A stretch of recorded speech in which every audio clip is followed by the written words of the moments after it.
live in a time when Islam is impacting Western culture like never before. But what do we really know about it? Carolyn sat down with Rashid, the host of a popular Arabic TV show, and got some straight answers.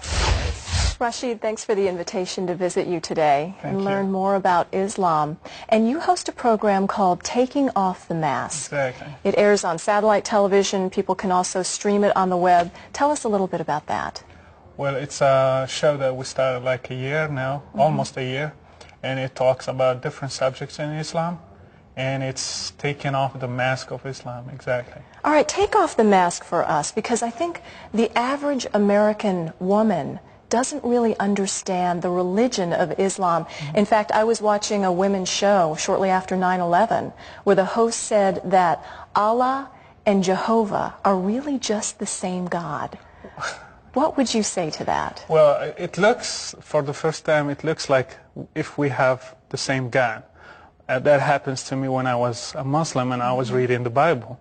But when you go further and you see some attributes to God and to Allah, you will make a big difference between the two. So Allah and Jehovah are not the same God? They are not. Let me give you some examples. From the Bible, we can see clearly God is love. And all the facts in the Bible are based on this fact that God is love. When you go to Islam, you will not find a single verse that says God is love. Now, you grew up in the Muslim culture and became a Christian. What led you to that, and how did your family respond? Well, it's a it's a long story, Right. but it started one day. I was like listening to a show in the radio, and that's the first time when I heard about Jesus. And I started like a long way of correspondence courses and comparing Christianity to Islam. At the end, I was like amazed. The gospel really is the truth. And Jesus is love. So that touched my heart and changed me totally. Speaking of love and the different religions, we look at Islam, Americans again, who don't necessarily understand, and we don't understand all the violence that we see around this religion on sometimes the most innocuous things, like a cartoon of the Prophet Muhammad. To us, most of our political and religious leaders will end up as a cartoon. But to see that sort of caricature of the Prophet Muhammad means what to the Islamic people? Well, we need to understand two things to understand what happened with the subject of cartoons. The first thing, there is no freedom of speech in Islam. You cannot talk about Quran or Muhammad or the followers of Muhammad.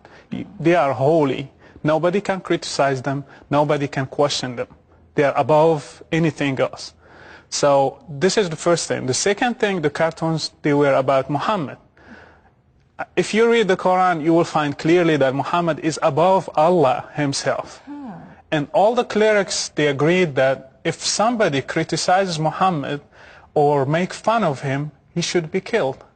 And above Allah? He's above Allah.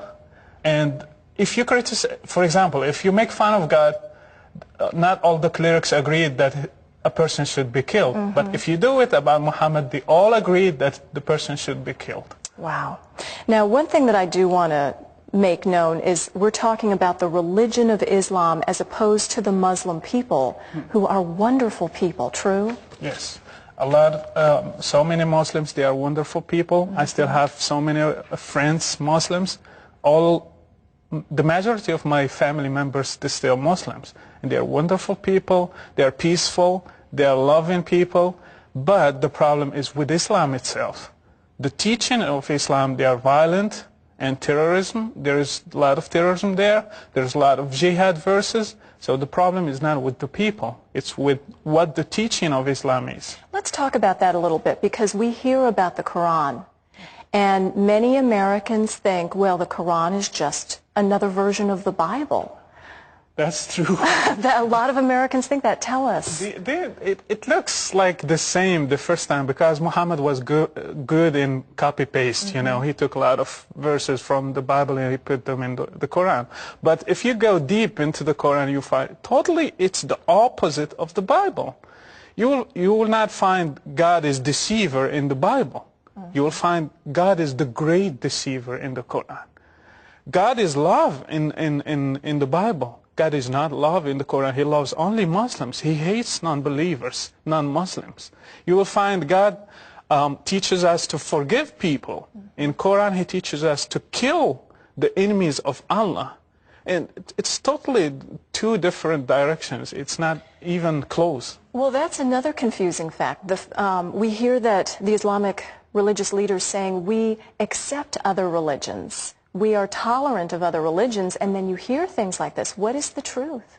That's true. They keep saying that. But they need to give us proof.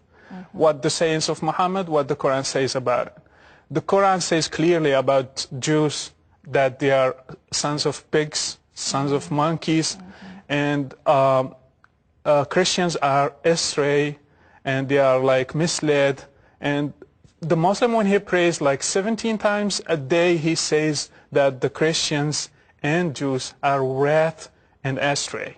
He keeps repeating that 17 times a day. And you are not allowed to greet Christians and Jews according to Muhammad. And they are the last sayings of Muhammad when he was dying. He said, "Curse be upon Jews and Christians." That's his last words. Well, I'll tell you, we've only just begun to unravel this, but you are doing this all the time on a program called Taking Off the Mask. You can see it on all sorts of satellite programs. You can also go on the web and find out more about it. Rashid, thanks for letting us visit today. We appreciate it. Well, thank you for your